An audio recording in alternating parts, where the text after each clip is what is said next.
치매 할머니의 낡은 자개장에서 발견된 USB, 그 안에 담긴 충격적인 진실. 29. 저는 작은 꽃집을 운영하는 강유나입니다.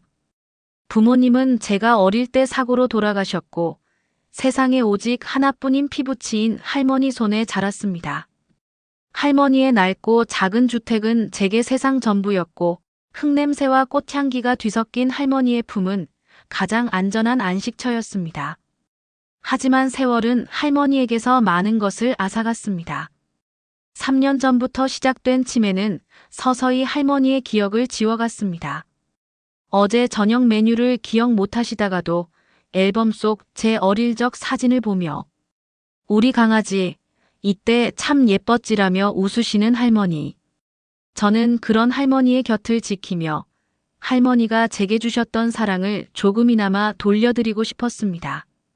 꽃집 운영을 마치고 집에 돌아와 할머니의 저녁을 차려드리고 옛날 이야기를 도란도란 나누는 것이 제 삶의 가장 큰 행복이었습니다. 물론 이 평화로운 일상에 그림자를 들이우는 존재가 없었던 것은 아닙니다. 바로 저희 이모 박혜숙 여사였습니다. 작은 식당을 운영하는 이모는 한 달에 한두 번, 그것도 꼭 저녁 장사가 끝난 늦은 시간에 불쑥 찾아오곤 했습니다. 올 때마다 검은 비닐봉지에 눅눅해진 전 몇 조각이나 과일 몇 개를 담아와서는 현관에 들어서자마자 온 집안이 떠나가라 한숨부터 내쉬는 게 이모의 등장이었습니다. 아이고 우리 엄마. 오늘은 정신이 좀 괜찮으셔? 유나야, 너도 고생이 많다. 여자애가 이게 무슨 고생이니? 이모는 늘 저를 위하는 척했지만 그 말 속에는 날카로운 가시가 숨어 있었습니다. 제 꽃집을 꽃이나 만지작거리는 소일거리라 폄하했고 너도 빨리 시집가서 내 인생 살아야지. 언제까지 할머니 뒤치다거리만 할랴? 라며 제 속을 긁었습니다. 그러면서 꼭 마지막에는 집 이야기를 꺼냈습니다. 이 집도 이제 너무 낡았어. 곧 쓰러질라. 내가 아는 요양원 좋은 데 있는데 집 팔아서 엄마 편하게 모시고 너도 내 인생 찾는 게 어때? 그때까지만 해도 저는 그저 고단한 삶에 지친 이모의 서툰 걱정이라 생각했습니다. 하지만 제가 사는 동네에 재개발 계획이 발표되면서 이모의 걱정은 서서히 탐욕의 민낯을 드러내기 시작했습니다. 할머니의 낡은 주택이 하루아침에 수억 원을 호가하는 노른자 땅이 되자 한 달에 한 번 오던 이모는 일주일에 3번, 4번씩 찾아왔습니다. 고구마 100개를 삼킨 듯한 답답함의 시작. 어느 날 오후 꽃집에 급한 단체 주문이 들어와 잠시 집을 비웠다가 돌아왔을 때였습니다. 현관문을 열자 이모가 할머니의 손을 붙잡고 붉은 인주를 묻혀가며 무언가의 지장을 찍게 하고 있었습니다. 엄마, 여기다 꾹 누르기만 하면 돼. 이게 다 엄마 편하게 해드리려는 거야. 이게 뭐냐, 내가 왜 도장을 찍어? 정신이 온전치 않은 할머니는 힘없이 이끌리는 대로 손을 움직이고 있었습니다. 제가 소리치며 달려들자 이모는 화들짝 놀라 서류를 등 뒤로 감췄습니다. 이모, 지금 뭐 하는 거야? 어머, 깜짝이야. 유나, 너 왔구나. 아니, 우리 엄마 재산 관리 내가 좀 편하게 하려고 위임장 하나 받으려던 참이었지. 새빨간 거짓말이었습니다. 제가 낚아챈 서류는 부동산 매매 위임장이었습니다. 할머니의 집을 이모 마음대로 팔 수 있게 하는 무시무시한 서류였죠. 그날 저는 처음으로 이모에게 악을 쓰며 대들었습니다. 집에서 쫓겨나다시피 나간 이모는 저 기집애가 할머니 재산 독차지하려고 사람 잡네 라고 소리치며 사라졌습니다. 그날 이후 이모의 공격은 더욱 집요하고 악랄해졌습니다. 친척들에게 전화를 돌려 제가 할머니를 구박하고 재산을 노려 외부와 단절시키고 있다는 거짓말을 퍼뜨렸습니다. 멀리 살던 친척들이 하나둘씩 할머니 안부를 핑계로 집을 찾아와 저를 죄인 취급하며 쏘아붙였습니다. 유나야, 내가 그러면 못 써. 할머니 재산이 탐나도 그렇지.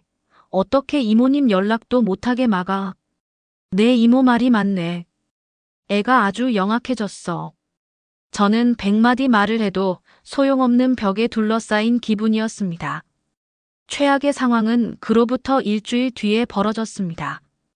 이모가 큰 외삼촌까지 대동하고 나타나 할머니를 강제로 자신의 집으로 모셔간 것입니다. 엄마가 요즘 통 기운도 없고 유나 너 때문에 스트레스 받아서 병날 것 같다고 하더라. 당분간 내가 모시고 있을 테니 넌 근처에 얼씬도 하지 마. 할머니, 안 돼요. 저랑 같이 있어요. 제 절규에도 불구하고 할머니는 해수기가 맛있는 거 해준댔어라며 힘없이 이모의 차에 올랐습니다. 그 순간 제 세상이 무너지는 것 같았습니다. 이모는 제 전화를 받지 않았고 할머니와 통화 한 번 하는 것조차 허락하지 않았습니다. 저는 완벽하게 혼자가 되었습니다. 할머니가 없는 텅 빈 집에서 저는 매일 밤을 눈물로 지새웠습니다. 그렇게 지옥 같은 한 달이 흘렀습니다. 더 이상 울고만 있을 수는 없었습니다. 저는 할머니를 되찾아와야 했습니다. 무엇부터 해야 할지 막막하던 그때 문득 할머니의 낡은 자개장이 눈에 들어왔습니다. 어릴 적 할머니는 그 자개장 맨 위 칸을 보물 상자라 부르시며 당신의 소중한 물건들을 넣어두곤 하셨습니다. 유나야, 여긴 우리 둘만 아는 비밀 장소야. 할미 제일 중요한 건 다 여기 있어. 먼지를 닦아내고 조심스럽게 자개장 문을 열었습니다.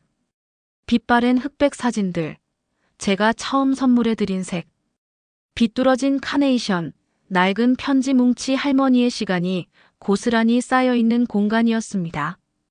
편지 뭉치를 들어올리는 순간 그 아래에 숨겨져 있던 작은 USB 메모리, 하나와 곱게 접힌 편지 한 통이 제 손에 잡혔습니다. 떨리는 손으로 편지를 펼쳤습니다. 그것은 3년 전 할머니의 기억이 아직 선명했을 때 제게 남기신 편지였습니다. 사랑하는 내 손녀 유나에게. 이 편지를 내가 언젠가 읽게 되겠지. 요즘 내가 자꾸 깜빡깜빡하는구나. 내 엄마 아빠 얼굴도 가물가물해질 때가 있어. 무섭다. 유나야, 만약 내가 더 아파서 아무것도 기억 못하게 되거든 해수기를 조심하거라. 그 애는 어릴 때부터 제 몫이 아니면 더 욕심내는 아이였어. 분명 이 집을 탐낼 게다. 하지만 이 집은 내가 평생 모아 내 딸이나 다름없는 너를 위해 남기는 마지막 선물이다. 절대 그 아이 손에 넘겨주어서는 안 된다. 함께 넣어둔 USB에는 할미가 너에게 남기고픈 말들을 담아두었다. 힘들 때 꼭 보거라. 사랑한다, 내 강아지. 편지를 읽는 내내 눈물이 멈추지 않았습니다. 할머니는 모든 것을 알고 계셨습니다. 저는 곧장 노트북에 USB를 꽂았습니다. 그 안에는 날짜별로 정리된 여러 개의 영상 파일이 있었습니다. 첫 영상 속 할머니는 환하게 웃고 계셨습니다. 유나야, 할미다. 이거 신기하네. 오늘 내가 알려준 대로 한번 해본다. 영상을 하나씩 넘길수록 할머니의 얼굴엔 그늘이 졌고 말씀은 조금씩 어눌해지셨습니다. 그리고 마지막 영상 파일. 재개발 소문이 돌기 시작하던 약 1년 전 날짜였습니다. 영상 속 할머니는 초조한 얼굴로 카메라를 보며 속삭이듯 말씀하셨습니다. 유나야, 해수기가 자꾸 와서 이상한 종이에 도장 찍으라고 한다. 내가 정신이 없어도 이건 똑똑히 기억해야지. 이 집은 절대 못 준다. 그건 우리 유나 건데 나중에 딴소리 할까 무서워서 혹시 모르니 이 말을 꼭 남겨둬야겠다. 해수기가 나를 속이려고 해. 우리 유나. 내가 꼭 할미 집 지켜야 한다. 이것은 단순한 유언이 아니었습니다. 이모의 사기 행각에 대한 명백한 증거이자 할머니가 제게 남긴 마지막 방패였습니다. 저는 눈물을 닦고 USB를 굳게 쥐었습니다. 이제 제가 싸워야 할 시간이라는 것을 직감했습니다. 며칠 뒤 이모에게서 전화가 왔습니다. 토요일 저녁에 자신의 식당에서 가족 모임을 하자는 것이었습니다.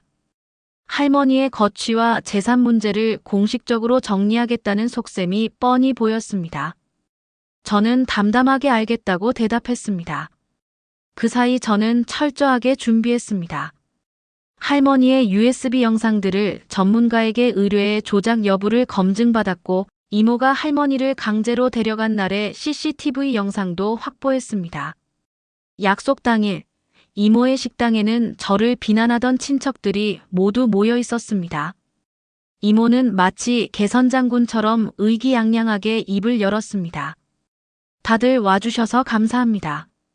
오늘 이 자리는 저희 어머니의 뜻을 받들어 모든 것을 정리하기 위해 마련했습니다. 아시다시피 저희 어머니는 이제 정상적인 판단이 어려우십니다.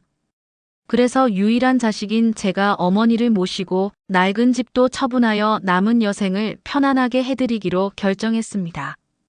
이모는 위임 서류 뭉치를 테이블 위에 자랑스럽게 펼쳐 보였습니다. 친척들은 역시 딸이 최고네, 해숙이가 고생이 많다라며 맞장구를 쳤습니다. 제가 이 모든 비난과 거짓의 중심에서 조용히 일어섰습니다. 잠깐만요, 이모.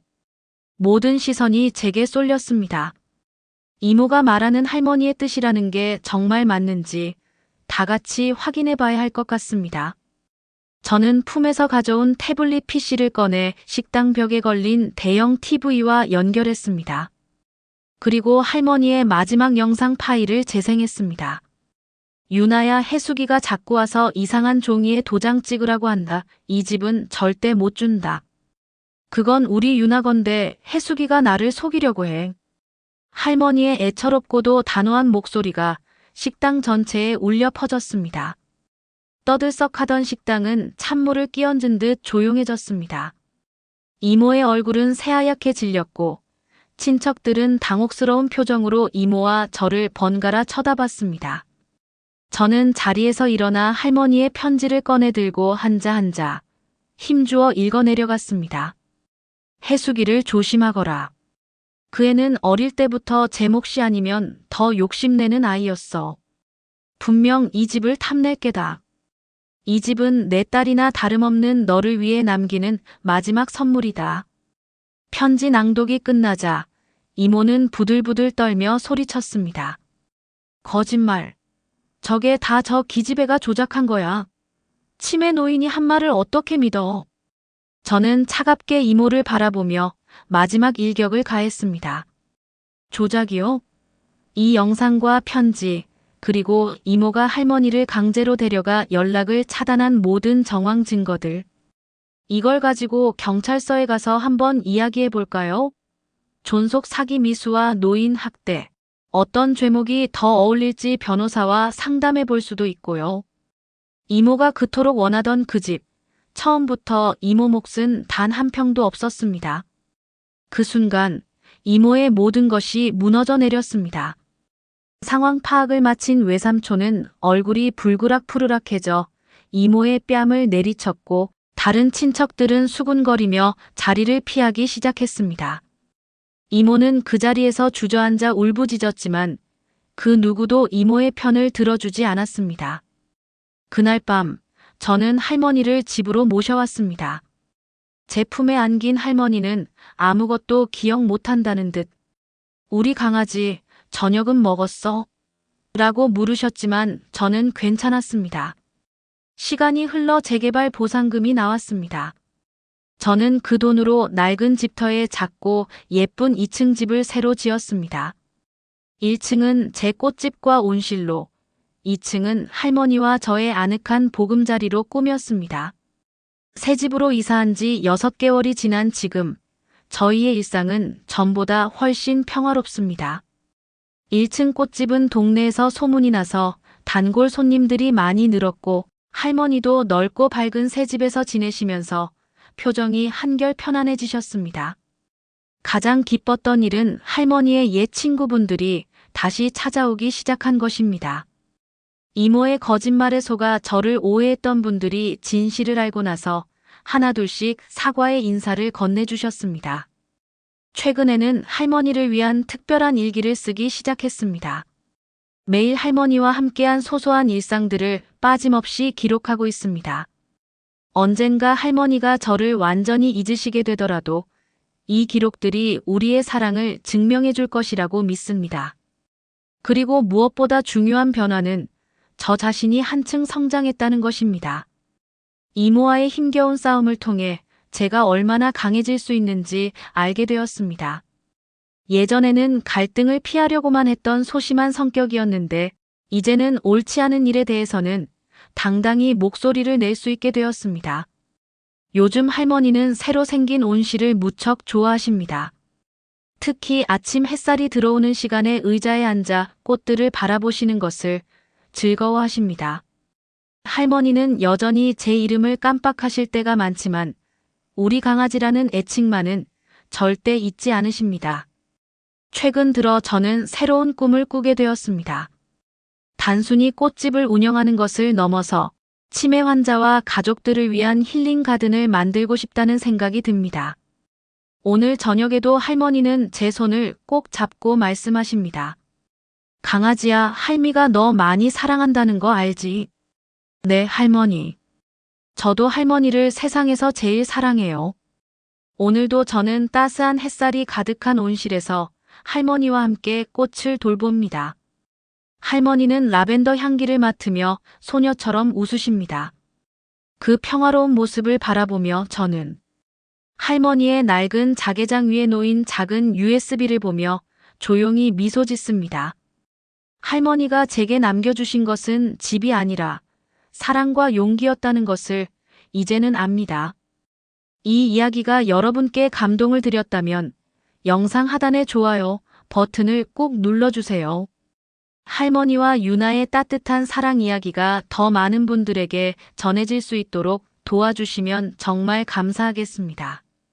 그리고 가족의 소중함과 진정한 사랑에 대한 더 많은 이야기들을 보고 싶으시다면 구독 버튼도 함께 눌러주세요. 매주 여러분의 마음을 따뜻하게 해드릴 감동적인 실화들을 준비해서 찾아뵙겠습니다. 댓글로 여러분의 생각과 경험도 나눠주세요. 가족에 대한 소중한 기억이나 비슷한 경험이 있으시다면 언제든 들려주시기 바랍니다. 여러분의 이야기 하나하나가 다른 분들에게 큰 위로와 힘이 될 거예요. 다음에도 더 감동적인 이야기로 찾아뵙겠습니다. 감사합니다.